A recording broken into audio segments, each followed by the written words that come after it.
Bonne fin d'après-midi tout le monde, bienvenue à TVC l'été. Cette semaine, à l'émission, nous sommes allés parler avec Mélanie Tremblay qui nous a parlé de son entreprise Mabois Timbré. Nous sommes aussi entretenus avec Marc Thériault qui nous a parlé un peu de l'événement qui s'en vient, le 125e des Acadiens au lac Saumon. Pour notre traditionnel guerre des poutres, nous sommes allés à la cantine du lac au lac Umpqui. Nous avons fait un débat sur les entreprises locales avec les compagnies Valérie C et Apexway. Vincent Dufour est venu nous parler d'environnement et nous sommes allés faire du 4 roues pour notre activité de la semaine. On commence maintenant avec nos actualités matapédiennes. Bonne émission tout le monde!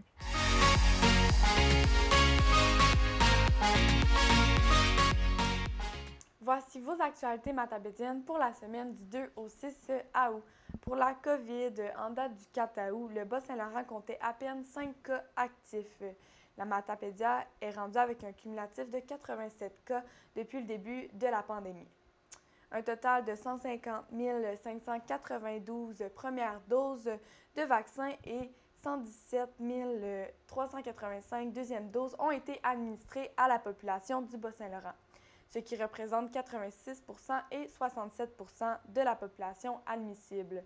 Le taux de pourcentage le moins élevé pour la vaccination est de 72 pour la tranche d'âge des 18 à 24 ans. La Matapédia aussi a le taux de vaccination le plus bas du Bas-Saint-Laurent, soit de 69 pour la première dose et de 55 pour la deuxième dose. Le premier ministre Legault a confirmé que le passeport vaccinal sera mis en place très bientôt au Québec.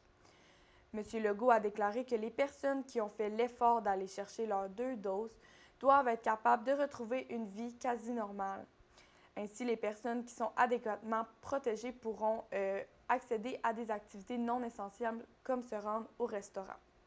Québec confirme par ailleurs que la rentrée des écoles secondaires, universitaires et les cégeps se feront en présence. Pour la politique, il y a des rumeurs qui courent à propos du déclenchement à court terme d'une élection fédérale. C'est le président de l'Association libérale de la circonscription Avignon-Lamitis-Matapédia, Rodrigue Bouliane, qui a confirmé qu'un candidat pourrait se lancer lors des prochaines élections. Communauté. L'organisme du bassin versant Matapédia-Restigouche tiendra sa 19e Assemblée générale annuelle sous le thème suivant. Comme la rivière, la vie reprend son cours, le courant humain nous stimule. De près ou de loin, nous sommes tous et toutes connectés.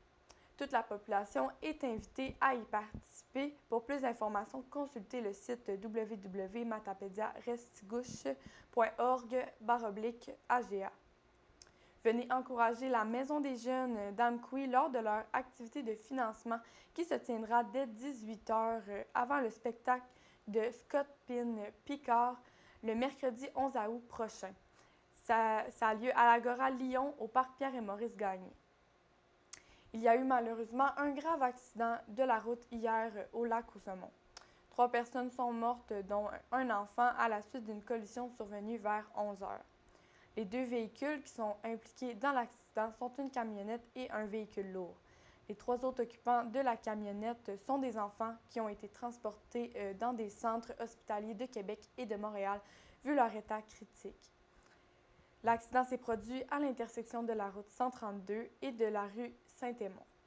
Je tiens à vous rappeler qu'il faut être prudent sur les routes et nous envoyons tout notre soutien aux familles et amis des victimes. On poursuit maintenant avec loisirs et culture. La Cabouze présente ce vendredi 6 août Coralie Lavoie à 19h à la Maison de la Culture à Sébec. Montjoly a fait son entrée dans la Ligue de hockey senior de la Gaspésie. Montjoly qui devient la 5e équipe du circuit présidée par Renaud Valois. Elle rejoint les Corsaires de Forillon, les Vikings du Rocher, le Nordais de la Haute-Gaspésie et le bar laser de Cozapscal. Puis finalement, les inscriptions pour le ballon sur glace mineur de Sébec sont lancées. L'inscription aura lieu mercredi le 18 août de 18h30 à 20h au centre communautaire de Sébec. L'inscription est gratuite et les enfants âgés entre 2005 et 2013 peuvent s'inscrire dans la catégorie correspondant à leur âge respectif. C'était vos actualités matapédiennes. Je me retrouve présentement avec Mélanie Tremblay, propriétaire de Ma Boîte Timbrée. Bonjour, ça va bien? Oui, ça va très bien, merci. Toi? Super bien. Donc aujourd'hui, on vient parler un peu de ta compagnie. J'aimerais savoir, ça fait combien de temps que tu es en activité?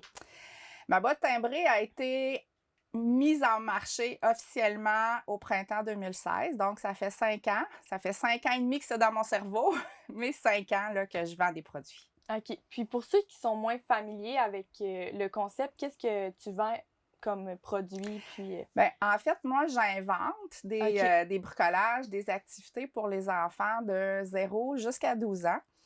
Puis, ce que je vends, dans le fond, ce qu'on retrouve dans toutes les boîtes un peu partout autour de nous, c'est du clé en main. Fait que moi, mon produit, c'est pour les enfants, mais c'est vraiment parents-enfants parce que mon objectif, c'est que la maman ou le papa qui est débordé de sa semaine, puis que l'enfant veut faire quelque chose d'intéressant avec lui la fin de semaine, bien, le samedi matin, il ouvre sa boîte, il choisit une des activités. Tout est là, il n'y a pas de magasinage à faire, pas de recherche d'activité. Puis, il peut faire les trucs avec son enfant sans rien avoir à préparer, en fait. Fait que c'est vraiment ça l'objectif, c'est du clé en main. Pour les petits 0-3 ans, je vise un peu plus, dans le fond, tous les domaines du développement global parce qu'on sait que quand les enfants rentrent à la maternelle, souvent, il y a des trucs qu'ils n'ont pas appris. Puis là, je ne parle pas d'écrire leur nom. Ouais. Je parle de socialiser. Oui. Je parle de tenir un crayon. Je parle de lancer une balle. Vraiment, des problématiques de langage. On voit beaucoup de choses comme ça. Fait que dans les boîtes pour les tout-petits, c'est ce que je vais travailler, mais toujours via le bricolage.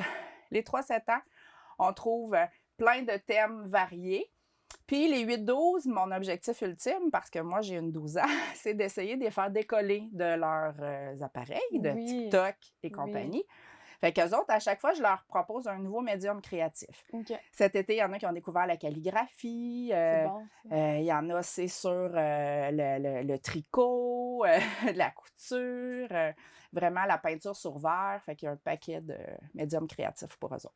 Donc, si je récapitule, la tranche d'âge que ça rejoint le plus, c'est de 0 à 12 ans? Exactement. Okay. Il y a 3 gammes différentes, dans le fond. 0-3, 3-7, puis 8-12. OK. Puis, d'où t'es venue l'idée, en fait, de partir ça? Bien, c'est particulier parce que moi, je suis cette maman qui était débordée dans ma vie. Okay. J'ai toujours vraiment beaucoup trop travaillé. Puis, je me retrouvais à me dire, à un moment donné, on va faire un bricolage pour Noël avec les enfants. J'avais rien à la maison. Il fallait que j'aille acheter ce qu'il fallait. J'arrivais du magasin, j'étais déjà brûlée. On n'avait rien fait encore. Fait que, tu sais, ça, je le savais que moi, il y avait quelque chose là qui me disait, je suis pas capable de passer du temps de qualité avec mes enfants. Puis, j'ai été longtemps abonnée à des boîtes, des beauty box américaines, dans le fond, que tu reçois des produits de maquillage par la poste. Fait que je sais pas comment tout ça s'est mélangé dans ma tête, tu sais, mais mon désir de faire une différence dans la relation parent-enfant, la notion de surprise par la poste, parce que j'ai jamais voulu avoir de magasin. Ça, mon branding, mon projet d'affaires est bâti sur le commerce en ligne. Fait que, tu sais, ça aussi, le fait de recevoir une surprise par la poste, pour moi, ça faisait partie du plaisir. Là. Fait que j'ai tout mis ça ensemble dans mon cerveau, puis c'est né comme ça. Puis récemment, tu as été... Ma Boîte Timbrée, en fait, s'est retrouvée dans Québec Loisirs, un magazine. Ça a été quoi ta réaction par rapport à ça? Bien, écoute, ça, c'est... Moi, je trouve que c'est une belle histoire parce que c'est eux qui m'ont approché presque 1 an avant qu'on conclue notre entente, si tu veux. Dans le fond, Québec Loisirs, c'est un vieux club de lecture qui fonctionne par abonnement. Quand j'étais tout petite, moi, ma mère recevait des livres. Il fallait que tu commandes à tous les 3 mois, quand tu étais abonné.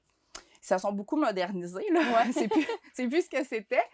On n'a plus besoin d'appeler pour commander, là. Mais tu sais, ils ont vraiment une offre de livres super intéressante, puis d'autres produits aussi. Puis ils ont un nouveau directeur depuis peut-être 2 ans qui a découvert mes boîtes, je sais pas comment, qui m'a appelé un bonjour en me disant « J'aimerais ça qu'on regarde si on peut mettre tes produits dans notre offre. » Fait que pour moi, c'était super flatteur, mais on en a discuté pendant plusieurs mois, tu sais, essayer de trouver une entente, voir quel genre de produits, quel genre de places sont prêtes à faire aussi à mes produits.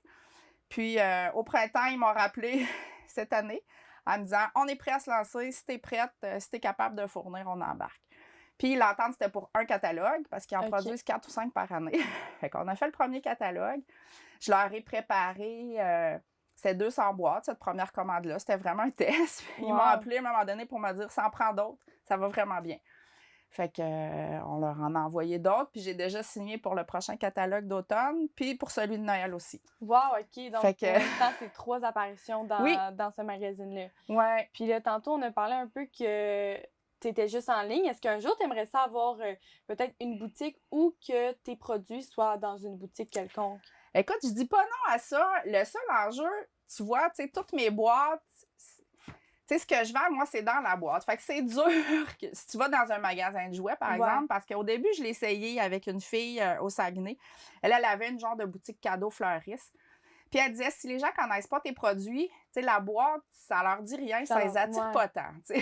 Fait que là, je travaille avec ma graphiste actuellement sur un branding de boîtes différentes. Pour mieux expliquer ce qu'il y a à l'intérieur. Oui, exactement. Fait que, tu sais, on va faire cette première étape-là. Puis après ça, on verra. Mais moi, j'ai fait une maîtrise en administration des affaires. Fait que j'ai étudié tous les profils d'entreprise, de développement d'entreprise. Puis je suis pas je veux pas grossir à tout prix. Okay. Ma business, elle existe depuis 5 ans. La première année, il y a des mois, je vendais 7 boîtes. Là, il y a des mois, j'en vends 700. OK, wow. Fait que, tu sais, mais tout ça, c'est fait naturellement. J'ai jamais... je suis pas allée au Dragon. Ouais. j'ai pas fait de pub à nulle part. J'ai pas... Une bouche à oreille. Vraiment, tu sais. Puis sur mes clients, on appelle ça, dans le fond, une croissance organique. Tu sais, c'est d'une personne à l'autre qui vont en parler. Puis c'est comme ça que ça grossit. Pour l'instant, ça me plaît. Mm-hmm. Je te dis pas que je vise pas plus grand, parce que là, on a fêté nos 5 ans comme ça. Mon partenariat avec Québec Loisirs, pour moi, c'est une belle grosse étape. Je sais pas ce qu'il va y avoir pour la suite, là, mais... Je voudrais être encore là dans 10 ans. Ça, finalement, sûr. Pour ceux qui veulent se procurer ma boîte timbrée, comment ils peuvent la procurer? Bien, c'est super facile. J'ai un site web. En fait, c'est pas compliqué, www.maboîtetimbrée.com.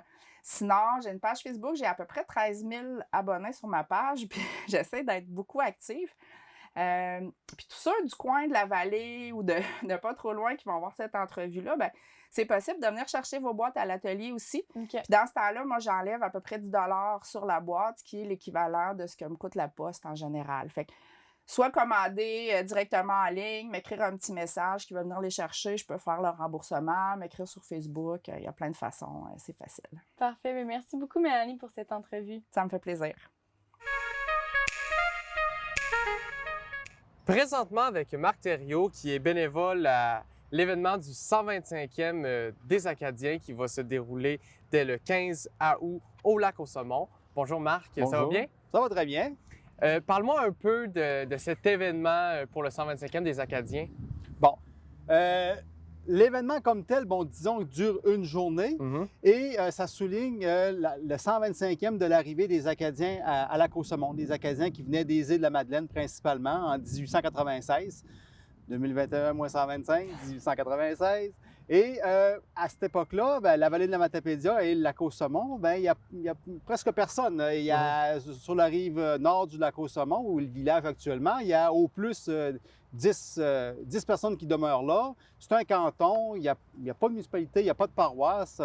On ouvre le territoire à la colonisation sur cette rive-là du Lac-aux-Saumons, à savoir le canton Amkoui, qui est le même qui se rend jusqu'à la rivière Amkoui à Amkoui. Bon. Okay. Le centre du canton étant vis-à-vis le Lac-aux-Saumons, la ligne centrale étant là, donc il se passe des choses là. Il y a à peu près une dizaine de personnes qui sont propriétaires de terres, mais qui n'y vivent pas nécessairement. Ils défrichent, ils commencent à s'installer.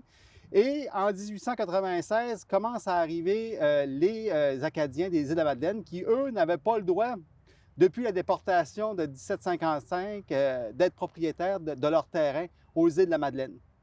Donc, une grosse population qui n'avait pas de place, qui n'était jamais propriétaire et qui, tout d'un coup, se voyait offrir la possibilité de devenir, d'enfin, après l'exil de près de plus de 200 ans, devenait, pas de 200 ans, de 100, 125, 150 ans en exil, après s'être fait tout voler, pouvaient maintenant redevenir chez eux. Donc, massivement, il y a plus d'une centaine de familles qui sont arrivées des îles de la Madeleine. Donc, ça a fait la différence à Lac-aux-Saumons et c'est cet anniversaire-là qu'on souligne cette année plus particulièrement, le 125e anniversaire de l'arrivée des Acadiens à Lac-aux-Saumons. Parfait. Et qu'est-ce que vous offrez principalement le 15? Le 15, il y a un programme, entre autres, de festivités qui est organisé. Il y a différents comités dans la municipalité, dont celui qui s'occupe vraiment des festivités du 15 août et qui il va offrir, de mémoire, il y a une messe anniversaire à 11 heures. Il y a des contes. Il y a un tintamarre. Ça n'arrive pas souvent dans la Matapédia, donc c'est presque une première, un tintamarre comme les Acadiens savent en faire. Ensuite, il y a il y a une visite, entre autres, au cimetière, il y a un souvenir aux disparus.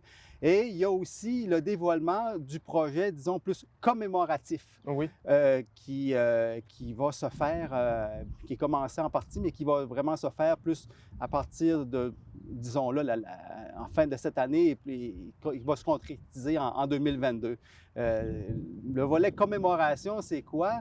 C'est de vouloir laisser des preuves tangibles sur le territoire. C'est ça, parce qu'il y a l'événement le 15 août prochain, mais il y a une continuité à ça pour perdurer un peu plus dans le temps. Exact.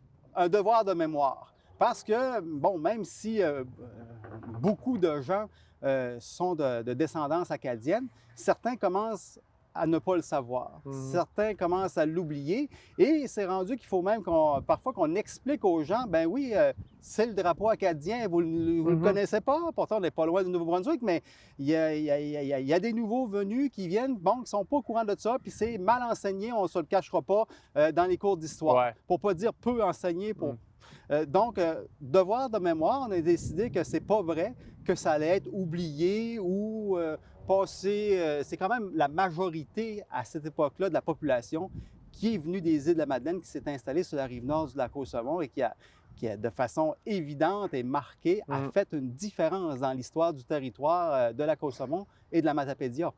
Vous avez juste à penser les Acadiens sont faciles à reconnaître par leur nom de famille. Thériault, Richard, Leblanc, Arsenault, Robichaud, Boudreau, tout le monde en connaît. Il y en a énormément sur le territoire ici. Landry, c'est les Turbides qui ne sont pas nécessairement des Acadiens dits de souche de l'ancienne Acadie, mais qui se sont fortement associés aux Acadiens et qui n'allaient pas dire un Turbide qui n'est pas Acadien, car c'est leur identité, c'est eux et tant mieux. Il y en a énormément sur le territoire. Donc, c'est ça. Ce que tu es en train de m'expliquer, c'est que dans la Matapédia, encore aujourd'hui, il y a des traces de descendance acadienne. Énormément. Énormément, énormément. Là, juste les noms de famille que je viens de donner, c'en est un exemple. Et, moi, j'ai pensé à 3-4 personnes au moins. Au moins, hein?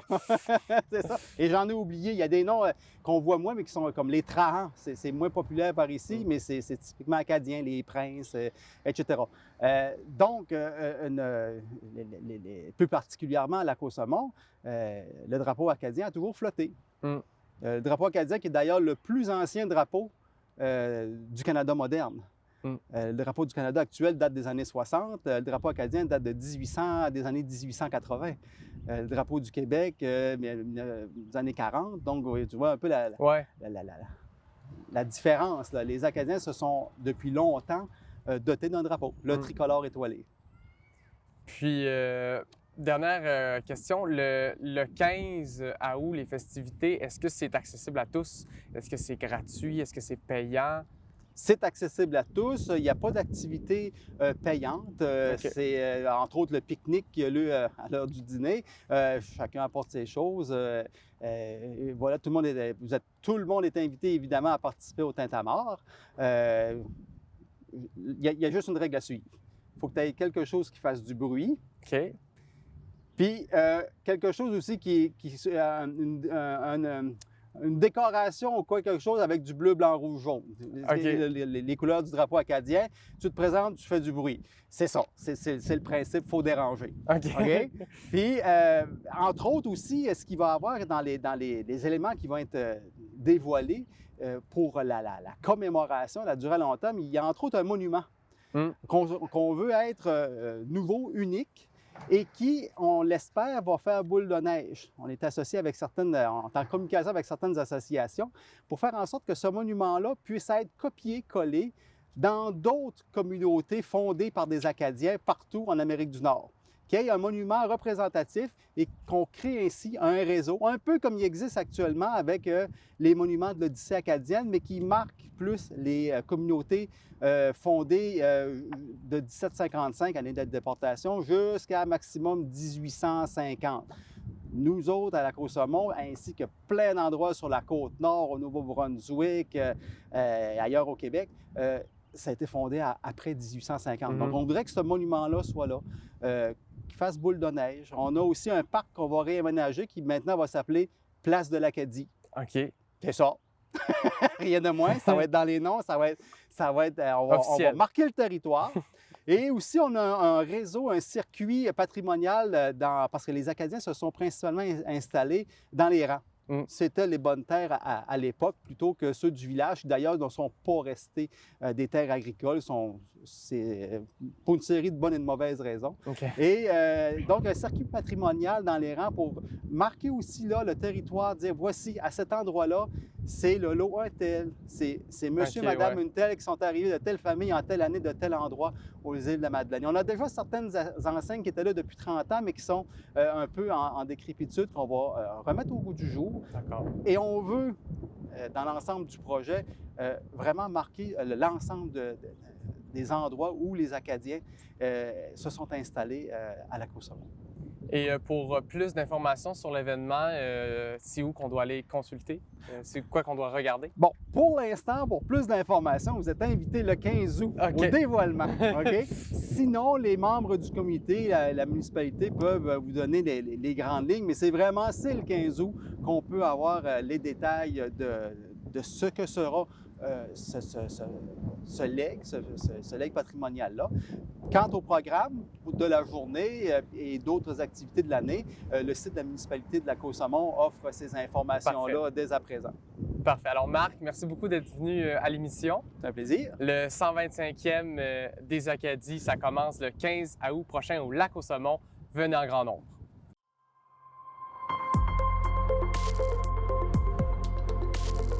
Pour connaître ce qui se passe chez vous, dans la vallée de la Matapédia, TVC Matapédia, on s'y retrouve partout.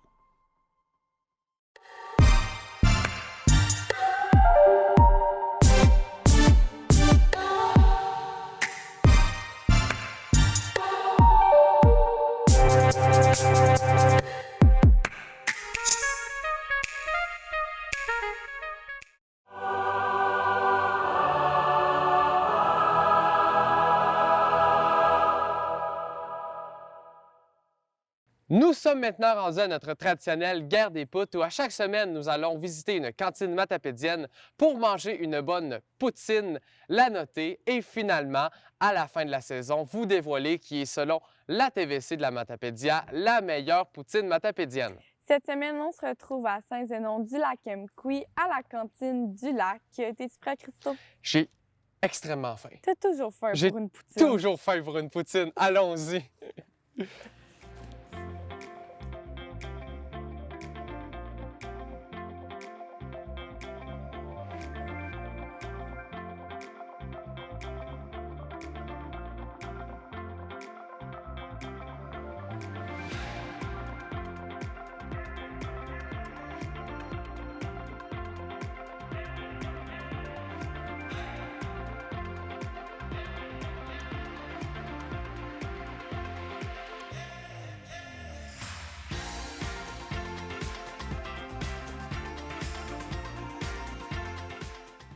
Pour l'information, les frites sont faites maison. Elles sont constituées de patates rouges cuites dans une mixture d'huile et de graisse. Et le fromage vient de chez Natrel.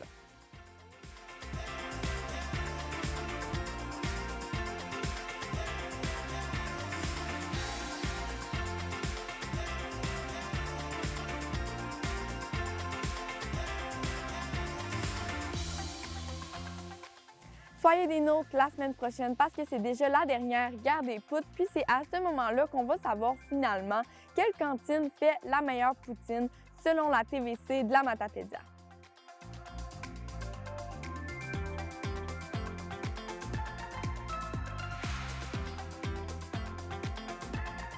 On a le résultat. On a le résultat, gang. Vous allez le savoir la semaine prochaine.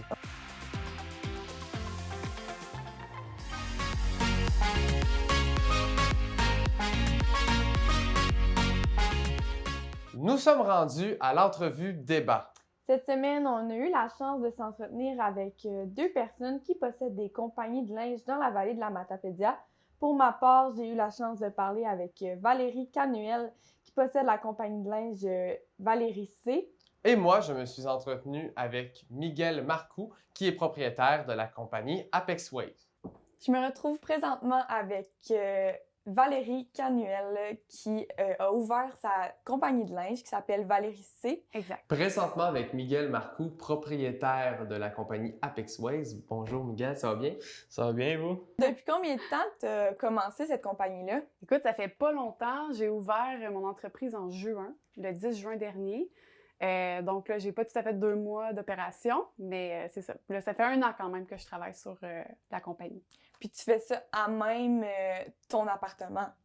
Oui et non. Oui et non, C'est OK. ça. J'habite juste à côté. OK. Puis la porte vraiment à côté. Puis ici, j'ai pris un ancien appartement que mon père possède l'immeuble.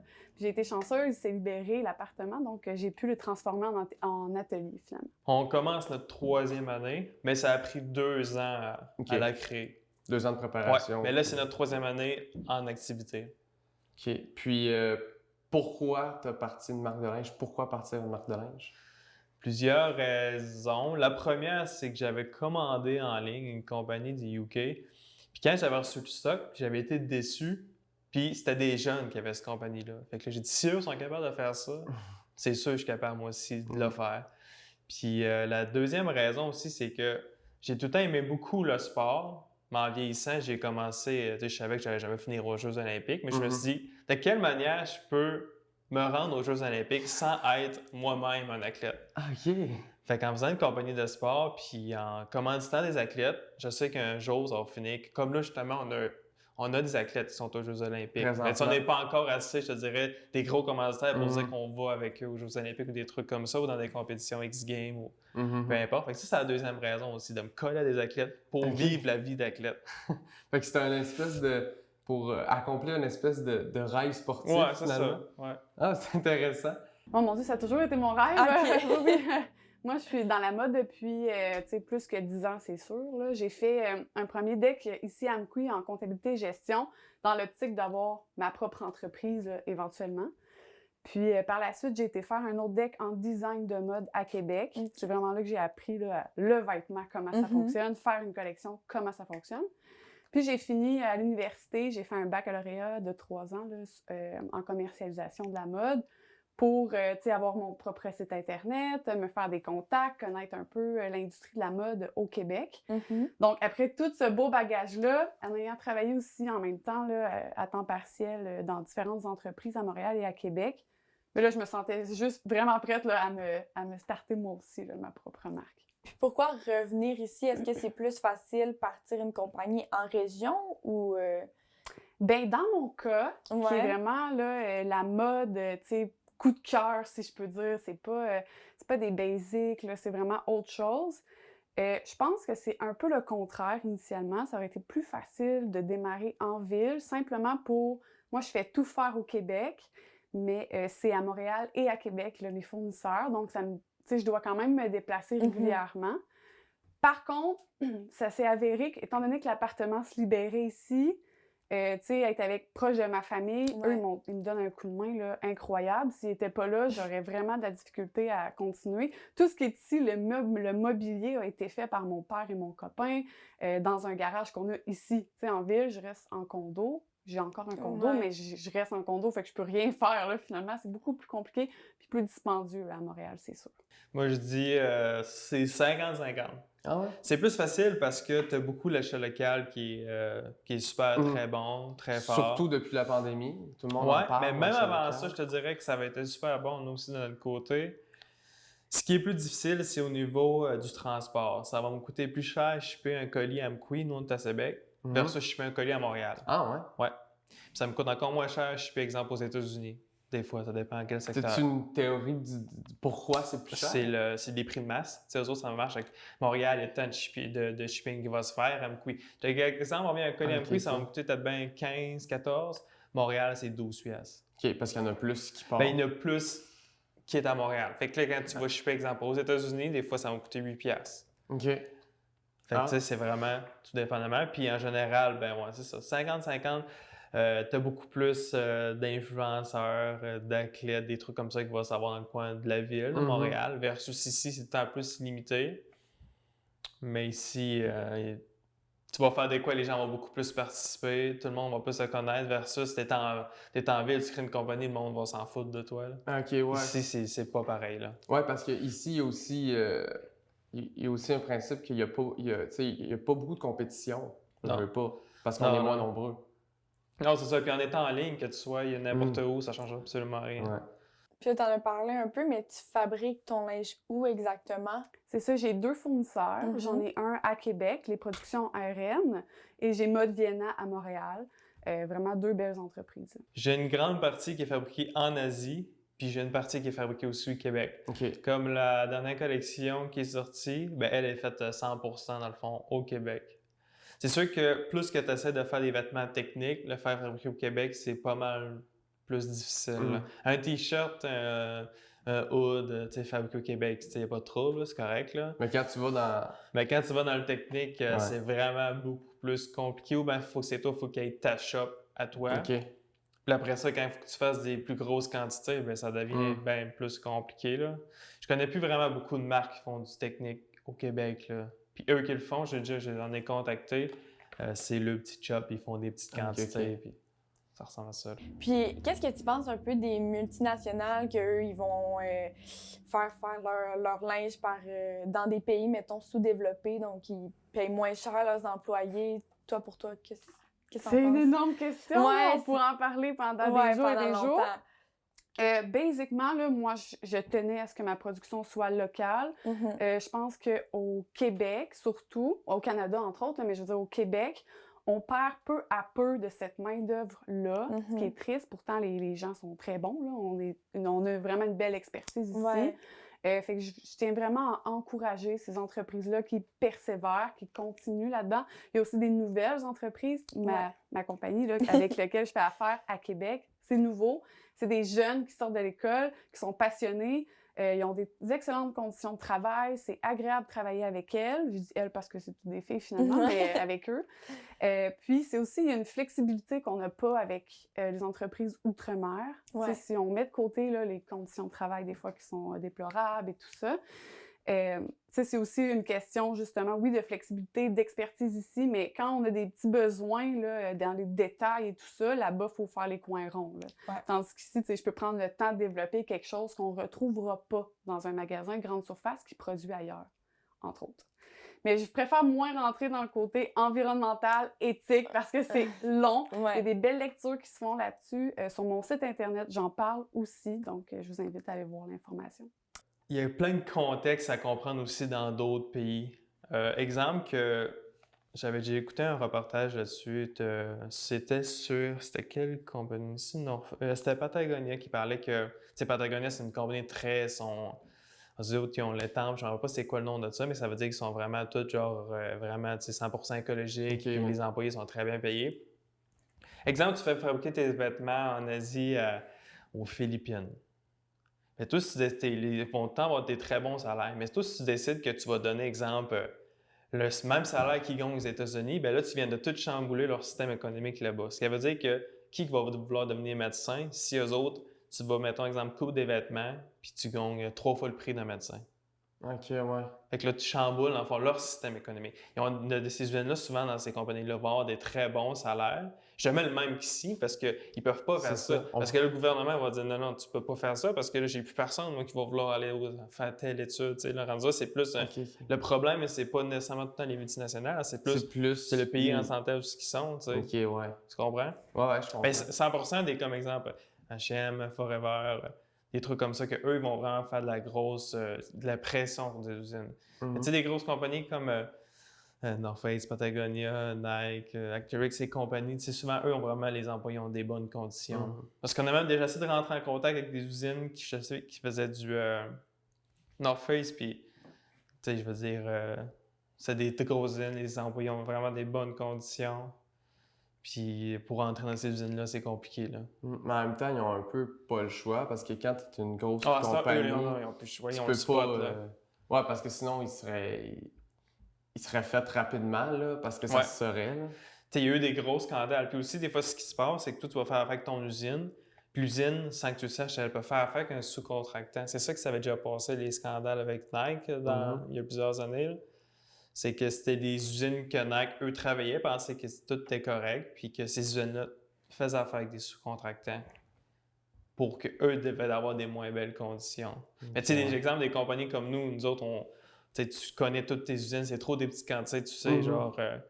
puis au prix qu'on paye, on sait que tout le monde est... Il y a des certifications, je ne me rappelle plus les noms, tu peux demander des certifications d'usine qui vont te donner qu'eux sont certifiés. C'est comme s'il y a comme un genre de petit syndicat dans l'usine qui prouve qu'ils sont... qui ont des bonnes conditions. Puis qu'est-ce qui te démarque un peu des autres compagnies de linge? Bien, ça, c'est une excellente question, mais entre autres, je vois dans l'industrie tout ce qui se fait de bien, mais j'ai essayé de tout combiner ça, c'est-à-dire des tissus qui sont plus éco-responsables, entre guillemets, parce que je tiens à dire que ça n'existe pas, là, un tissu éco-responsable, mais qui sont plus responsables du moins. Donc, tu sais, le Tencel, le Lyocell, encore là, si vous voulez en savoir plus sur mon site Internet, c'est tout écrit parce que ça aussi, c'est des gros sujets. Mais oui, tout ce qui est de la matière première, je fais attention. Après ça, je fais produire ici de manière éthique. Ça, c'est 2 points. Mais aussi, je mise sur la diversité corporelle. C'est vraiment là-dessus que j'ai décidé de bâtir mon entreprise. Donc, on ne magasine pas par grandeur catégorisée. Il n'y a pas de small, medium, large. Je trouve que c'est... Tu sais, au final, pourquoi on se catégorise comme ça? Pourquoi est-ce qu'on dit qu'on est large ou qu'on est small? Fait que j'ai décidé de mettre mes grandeurs, ils ont des noms de personnes, pour personnaliser un peu la silhouette, finalement. Puis pour l'instant, j'offre 3 silhouettes, mais éventuellement, j'aimerais en offrir plus, là. Fait que je me démarque dans ça et bien sûr dans le design qu'on retrouve pas ailleurs. Ouais. Puis présentement, tes silhouettes, si on peut appeler ça comme ça, ce sont tous des femmes. Oui. Voudrais-tu développer une marque pour les hommes? Je sais pas comment... Ben, c'est une bonne question aussi. En fait, je vais rester dans la femme pour l'instant. Mon expertise est là. J'ai travaillé beaucoup pour la femme. Tu sais, la morphologie est très différente, homme-femme. Oui. Par contre, ce qui m'a inspirée, c'est aussi, je parle de la femme, mais au final, si on remarque un peu là, sur le site et tout ça, j'essaie de pas dire femme parce que ça aussi, c'est une catégorie un peu au niveau du vêtement.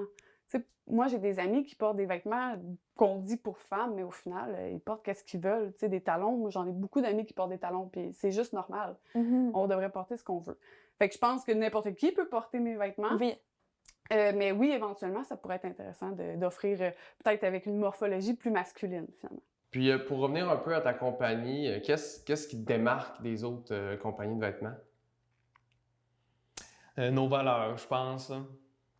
Qu'on essaie de prôner beaucoup la persévérance, puis aussi d'en remettre le plus possible dans la communauté. Tu sais, comme quand nous, on passe un achat en ligne, tu choisis à quelle offre de charité que tu veux donner dans quelle fondation. Soit la sclérose en plaques, on avait l'aide humanitaire à Haïti.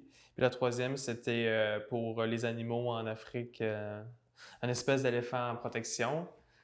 Fait que soit on choisit ces 3 causes-là, mais là, on va changer un peu notre manière de faire. On va choisir, dans le fond, un projet par année.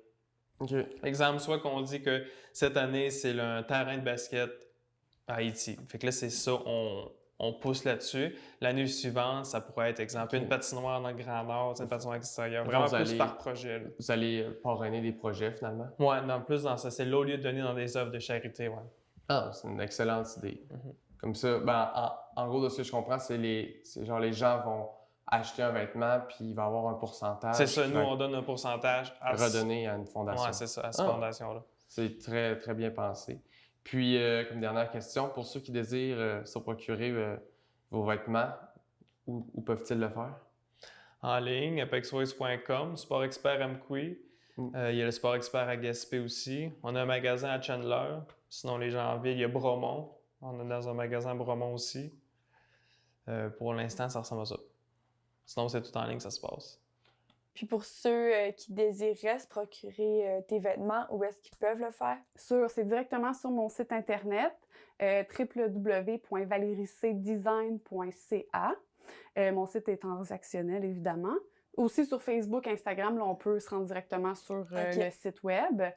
Je vais être aussi au Festival Mode et Design dans 3 semaines, qui a lieu à Montréal, donc du 19 au 22 août.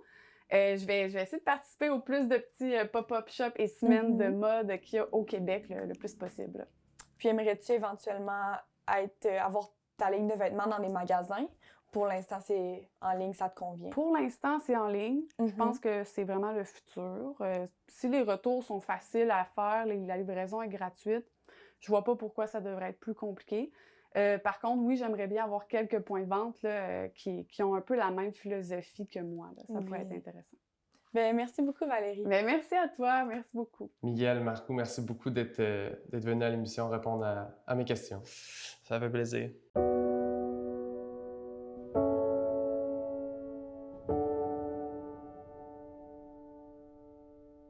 Pour moi, l'anxiété, c'est tellement présent parfois que je peux m'empêcher de faire des activités, d'aller à des endroits parce que je suis trop anxieuse, je vais pas bien, je me sens pas bien, puis j'ai vraiment l'impression que le scénario catastrophique que j'ai dans la tête va se produire. Pour moi, dans ma vie, l'anxiété se manifeste de différentes façons. Je te dirais, autant que je peux avoir des bouffées de chaleur, ça peut se présenter aussi sous forme de malaise physique. Donc, des maux de dos, je peux même avoir des nausées à penser que je suis vraiment malade. Puis, beaucoup aussi de stress, de difficultés de sommeil, des remises en question. Donc, ça prend différentes formes, mais chose certaine, c'est que ça prend beaucoup de place. Dans ta vie, ça vient à prendre tellement de place que tu es obligé de l'écouter, cette anxiété-là. L'anxiété, c'est un facteur qui vient porter une petite lettre, qui vient cogner chez toi pour te dire « ça va plus, puis tu peux plus continuer comme ça ».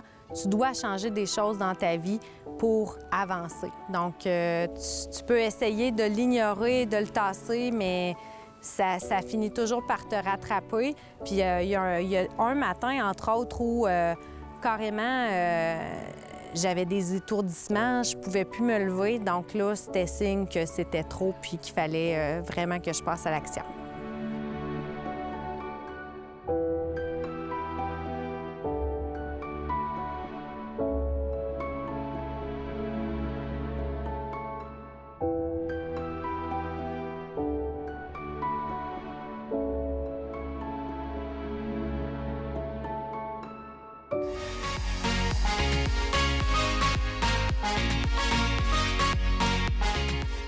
Présentement avec Vincent Dufour qui travaille à la Régie de gestion des matières résiduelles. Bonjour Vincent, ça va bien? Oui, ça va très bien, toi? Ça va très, très bien. En ce moment et depuis quelques années, le mot environnement est beaucoup présent dans la société. C'est de ça qu'on va parler aujourd'hui. Premièrement, pour mettre dans le contexte, en quoi ça consiste ton travail? Moi, je suis coordonnateur à la gestion des matières résiduelles, comme tu le mentionnais, à la Régie intermunicipale de traitement des matières résiduelles des MRC de la Matapédia et de la Métis. Donc, je couvre les 2 territoires de la MRC, de la Matapédia et de la Métis. Donc, moi, mon travail consiste, c'est qu'au niveau d'une MRC, on a un plan de gestion des matières résiduelles et on met en place des actions, évidemment, dans un but d'atteindre les objectifs de réduction des déchets. Donc, c'est dans ce contexte-là, par le passé, entre autres, on a mis le bac brun en place, on a mis même le bac bleu, les écossantes et tout, la sensibilisation qui est faite sur le territoire. Donc, c'est moi qui coordonne ça à l'échelle de la Matapédia, mais également de la Métis. Yes. Puis, comme je le mentionnais plus tôt, l'environnement puis les problèmes environnementaux, c'est un sujet dont on parle beaucoup. Est-ce que tu trouves qu'il y a une évolution dans les mentalités dans notre société? Il y a eu une très grosse évolution, je te dirais. Si on parle il y a 10 ans, moi j'étais ici même dans la Matapédia, un organisme qui s'appelait Écolo Vallée Métis. Et puis, il y avait des projets environnementaux et souvent, il y avait quelques gens dans la population qui adhéraient très facilement au projet, mais c'était très dur de sensibiliser les gens. Tandis qu'aujourd'hui, 10 ans plus tard, au contraire, on a une très bonne adhésion de la population. On le voit même avec le bac brun où à chaque année, on a une augmentation des tonnages. Les gens participent de plus en plus. Les gens, on le voit dans les médias aussi, qui comprennent aussi qu'on est dans une situation d'urgence climatique où on doit poser des gestes pour réduire les gaz à effet de serre et d'aller de l'avant au niveau environnemental. Donc, je te dirais, oui, la mentalité a beaucoup évolué. Ça a pris beaucoup de temps, mais puis malheureusement pratiquement trop de temps, mais ça reste quand même. Puis on espère d'accélérer encore plus le pas parce que, comme je disais, c'est une situation d'urgence climatique dans laquelle on est, où on doit réduire nos émissions de gaz à effet de serre en tant que société. Donc, oui, effectivement, une belle évolution, mais elle doit se faire encore plus rapidement là, dans les prochaines années.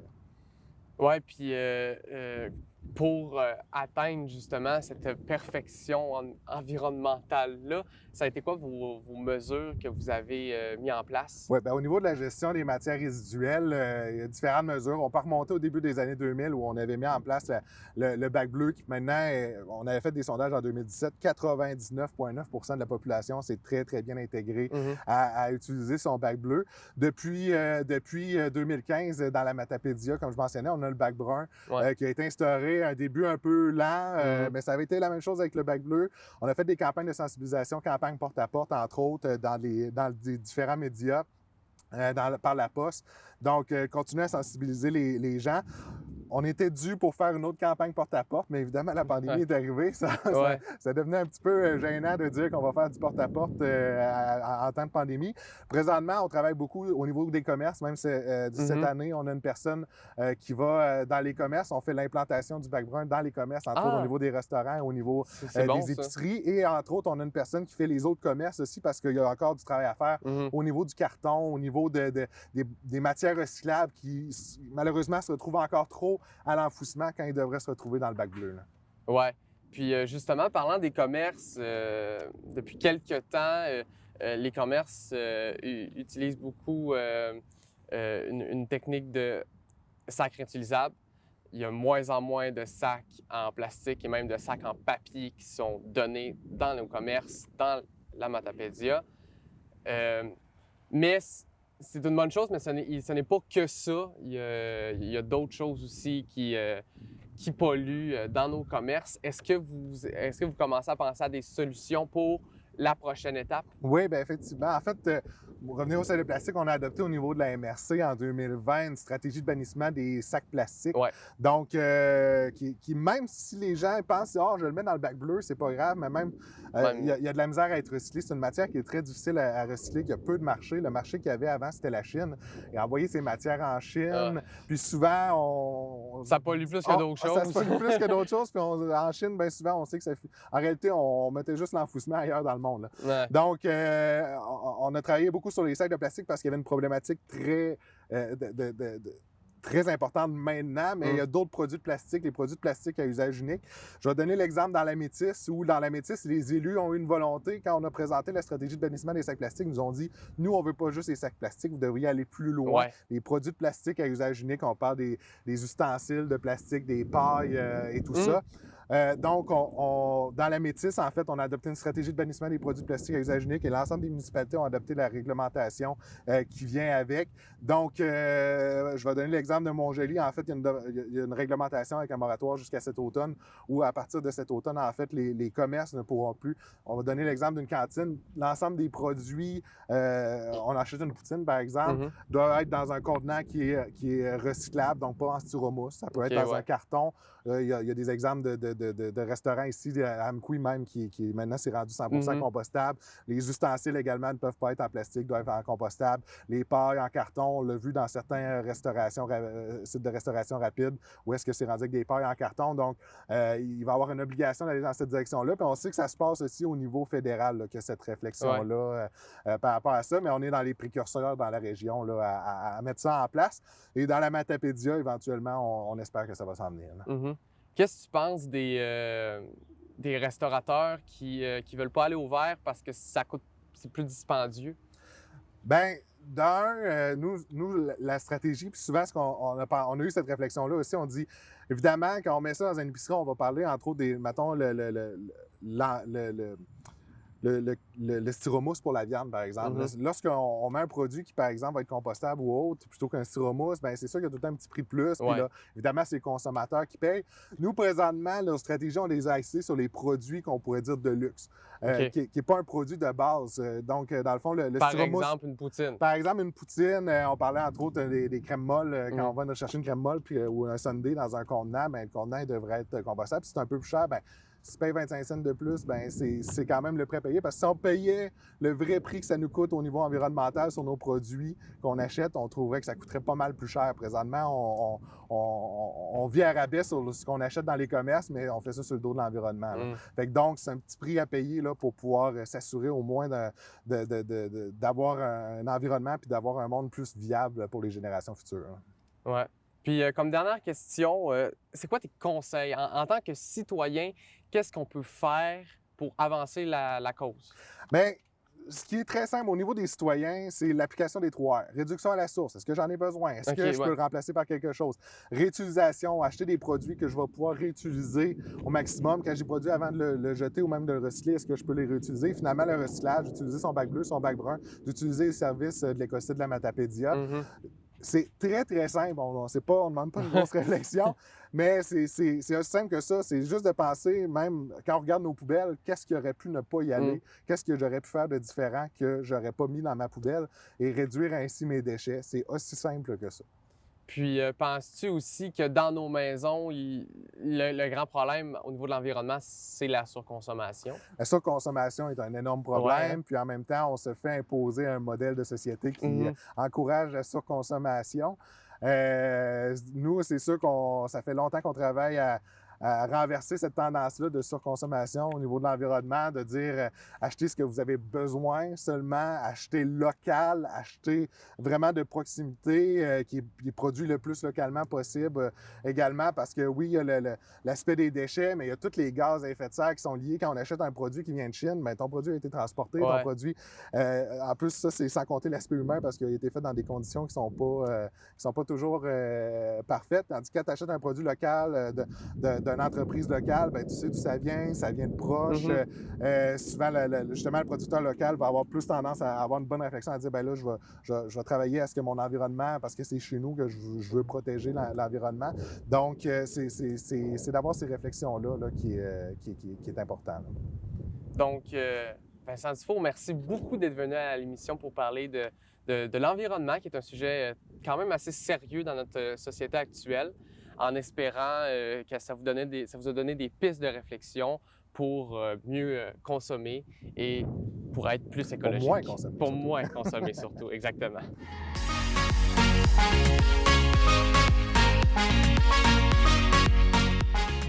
Nous sommes maintenant rendus au segment « Quoi faire en fin de semaine ». Oui, puis cette semaine, on est décoiffés parce qu'on est allé faire du 4 roues et du VTT dans les pistes de la vallée de la Matapédia. Justement, on remercie le club VTT de la vallée de la Matapédia de nous avoir fait une visite guidée et de nous avoir fait découvrir une partie du territoire matapédien qu'on ne connaissait pas. Il faut savoir aussi que le club VTT de la Matapédia ont créé une application. C'était même la première application où ils montraient vraiment les pistes pour permettre aux gens qui ne sont pas familiers avec l'endroit de ne pas se perdre, puis de savoir aussi où sont les restaurants à proximité et où sont les attraits touristiques à proximité. Donc, ça leur permet de rester sur la piste puis profiter du bon temps. On vous invite donc à venir avec nous dans notre petit voyage matapédien dans les sentiers de quad.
C'est déjà la fin de l'émission. Merci à tous d'avoir été des nôtres. Si vous avez aimé l'émission, sachez qu'elle est disponible sur YouTube en intégrale ou par segment. Sachez aussi que la semaine prochaine, c'est la dernière émission originale de la saison. Par contre, on vous réserve encore de belles surprises d'ici la fin de l'été.